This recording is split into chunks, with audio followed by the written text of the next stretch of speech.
Tuan-tuan, semoga Allah bagi kebaikan kepada kita.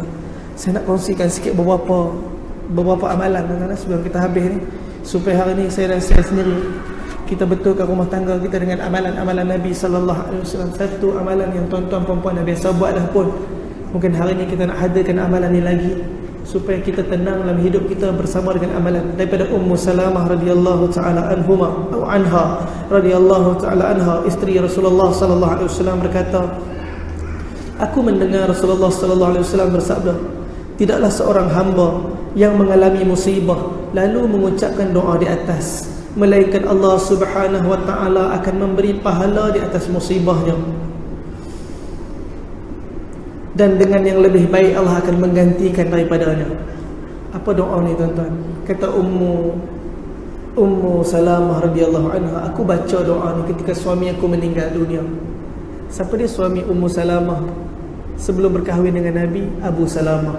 Tuan-tuan, cinta mereka hebat tuan. Cinta mereka hebat sebelum berislam lagi. Bila Islam, cinta mereka sangat hebat. Abu Salamah antara orang yang terawal masuk Islam. Tuan-tuan, mereka mencintai antara satu sama lain sehingga kisah cinta mereka masyhur. Ummu Salamah jumpa Abu Salamah, kata, wahai Abu Salamah, kita buat akur janji boleh tak? Nanti kalaulah aku mati dulu atau kamu mati dulu, kita takkan kahwin dengan siapa-siapa lagi dah. Tuan-tuan, ni aku janji. Tuan-tuan ada buat macam tu dengan suami? Tak ada kan? Cuba try tengok balik nanti. Tuan-tuan, Ummu Salamah kata, aku kalau abang meninggal nanti aku takkan kahwin lain. Tapi apa kata Abu Salamah? Abu Salamah kata, wahai Ummu Salamah, berjanjilah dengan aku, kalaulah aku mati nanti kamu kahwinlah dengan lelaki yang lagi baik daripada aku. Kamu kahwinlah dengan lelaki yang lagi baik daripada aku. Tuan-tuan, Ummu Salamah dalam kepala dia fikir tak ada lelaki yang lagi baik daripada suami dia. Itulah suami yang paling baik dalam kehidupannya. Tuan-tuan, bila meninggalnya Abu Salamah di dalam ghazwah, dalam kecederaan yang begitu teruk, ramai orang yang nak masuk meminang Ummu Salamah, termasuklah Abu Bakar radhiyallahu taala anhu, termasuklah Umar radhiyallahu taala anhu. Dua-dua kena reject. Ummu Salamah, bila kematian Abu Salamah, dia teringat Nabi ajar doa ni. Doa apa dia? Inna lillahi wa inna ilaihi raji'un. 3 kali macam. Sambung dengan Allahumma ajurni fi musibati wa akhlif li khairan minha. Ya Allah, bagi pahala atas musibah yang ditimpakan kepada aku, gantikan dengan yang lebih baik. Tuan-tuan, Ummu Salamah masa baca doa ni pun dia duk fikir, tak ada lelaki lagi baik daripada Abu Salamah. Dialah suami yang paling baik. Tuan-tuan, tak berapa lama lepas tu Nabi sallallahu alaihi wasallam masuk meminang. Siapa yang lebih baik daripada Nabi sallallahu alaihi wasallam yang pernah berjalan ke dunia ni? Bila Nabi masuk meminang, tuan-tuan, itulah janji Allah daripada doa ni. Lepas ni tuan-tuan baca doa ni, ditimpa musibah baca doa ni. Suami mengamuk baca. Suami kata, "Habis betul nak aku mati cepat ke apa ni?" Bukan. So Allah gantikan dengan akhlak yang lebih baik. Supaya Allah gantikan dengan keadaan yang lebih baik, suasana yang lebih baik. Kita hadirkan segala amalan Nabi SAW, insya-Allah Allah akan hadirkan kebaikan. Itu satu. Saya nak kongsikan lagi satu amalan. Ini amalan yang kita anggap kecil. Bukan, kadang-kadang ada yang tak anggap kecil pun, anggap ni tak penting pun. Bersugi. Ini amalan bersugi ni, ada orang yang anggap ni tak apa, tak buat, tak apa. Tuan-tuan, bersugi ni amalan yang besar. Bersugi atau bermiswak ialah perbuatan membersihkan mulut dan gigi. Hukum bersugi ialah sunnah. Kita dituntut bersugi bila-bila masa terutama bangun tidur, nak salat, nak baca Quran, dan bila mulut berubah bau.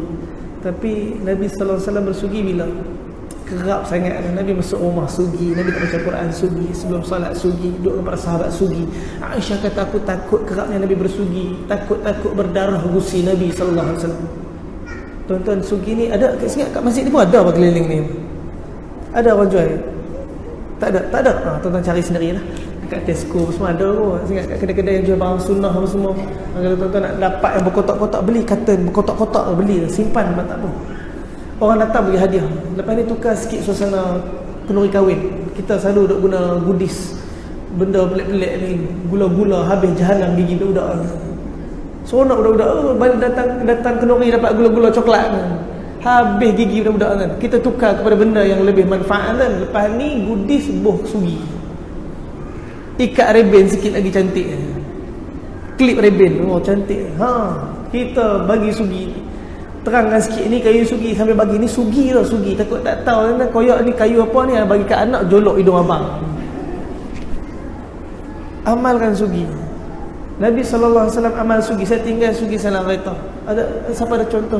Ustaz ada buat sugi tak? Siapa ada buat sugi? Contoh. Siapa? Okey, masya-Allah. Okey, dia ada buat sugi. Boleh pinjam tak? Masya-Allah. Minta maaf. Dek, minta tolong ambil dek. Boleh? Allah, ya Allah. Minta maaf susah kan? Allah. Jazakallah khair. Contoh ni sugi. Ini kayu arak. Nabi SAW banyak kayu ni pakai. Kayu arak, kayu zaitun. Boleh bersugi. Sehingga ulama beritahu beratnya sugi ni. Kalau tak ada kayu, guna tangan ni, boh dalam kain ni, gosok. Kira bergigi yang kita guna tu pun kira bersugi juga. Tapi kadar dia macam mana?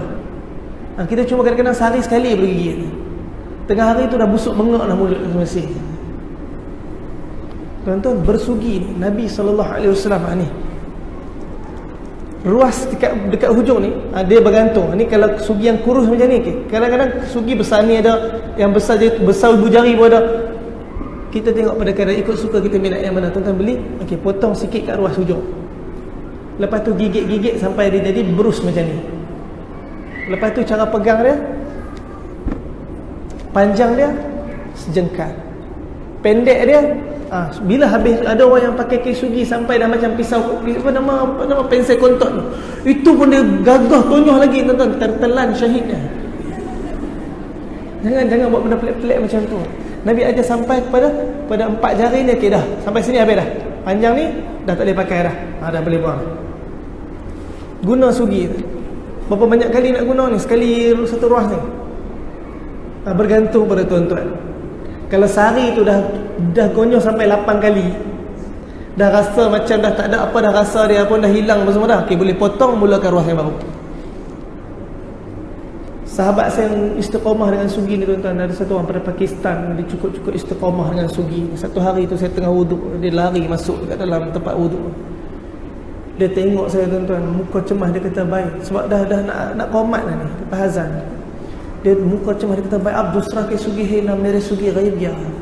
Sugi saya hilang, ada sugi lain. Saya kata, dusra ke sugi ni hai, ye mere sugi koi baat. Saya kata, saya sugi lain tak ada, nak pakai sugi ni tak ada masalah. Dia pun tengok sugi saya saja gurau, bukan saya nak bagi pun. Tak, tuan-tuan, kongsi sugi lah. Bergigi kongsi, tak lah, janganlah kongsi sugi. Romantik pun tak tergamak nak kongsi sugi. Tapi Aisyah radhiyallahu taala anha, ketika mana hampir wafatnya Nabi baring atas riba Aisyah. Masa tu Nabi nampak Abdul Rahman bin Abu Bakar masuk dengan keadaan Nabi SAW tengok tu, Nabi nak sugi tu. Nabi tak larat nak cakap. Aisyah tanya, ya Rasulullah, nak ke sugi? Aisyah kata, ya Rasulullah. Nabi angguk macam nak. Aisyah ambil sugi tu, Aisyah gigit-gigit dengan gigi dia. Sebelum tu Aisyah tak gigit, Aisyah gosok dalam keras. Aisyah kata, disebabkan keras aku gigit dengan gigi aku masuk dalam mulut Nabi SAW. Aku bangga, kata Aisyah, sebab perkara yang terakhir yang masuk dalam mulut Nabi di kalangan para sahabat ialah air liur aku, kata Aisyah. Tentu romantik tu. Tapi tak tergamak kita nak buat dengan isteri kita pun. Kadang-kadang kata, Allah. Sugi tengok, kalau guna pun potong dulu kot. Tak ada masalah. Tuan-tuan, sahabat saya tadi, bila saya kata tak ada, saya burau, dia lari. Dia kata, apa sugi? Ni sugi awak tak. Dia lari lah, pergi belakang surau. Saya kejar dia, saya ingat dia merajuk. Tuan-tuan tahu dia gimana? Dia pergi dekat belakang pokok mangga. Dia kepak pokok mangga tu, ranting tu berdaun dekat belakang. Dia cocok gigi, dia jolok gigi dah. Dia sugi dengan ranting mangga, punya istiqamah. Saya tengok dia pun, astagfirullah. Saya kata, baik ab kya kar rahe ho, ye bahut khatarnak hai bhai. Saya kata, buat apa ni bang? Bahaya ni. Dia tengok saya sambil sugi dalam mulut. Kya khatarnak hai, ye hamaran Nabi bahut bari ke sunnat hai, hai hamaran Nabi ke pyar hai, kya khatarnak hai. Dia versi Hindustan sikit, dia Urdu. Dan dia kata kat saya, bahaya apa bahaya? Ini kan sunnah yang besar, ini kan kecintaan Nabi, apa yang bahayanya? Saya tengok dia, saya kata, memanglah sunnah besar ni, tapi agak-agak lah kalau silap kayu bergetah takkan melekat gigi tu. Tuan-tuan bersugi, kita belilah sikit, korbanlah sikit nak dapat sunnah ni. Korbankan sikit duit kita. Bukan mahal kan, sebatang ni RM1.5, RM2, RM2.5 mahal dah lah tu. Kalau RM3.5 tuan-tuan ambil ketuk kepala dia. Tak apa, gua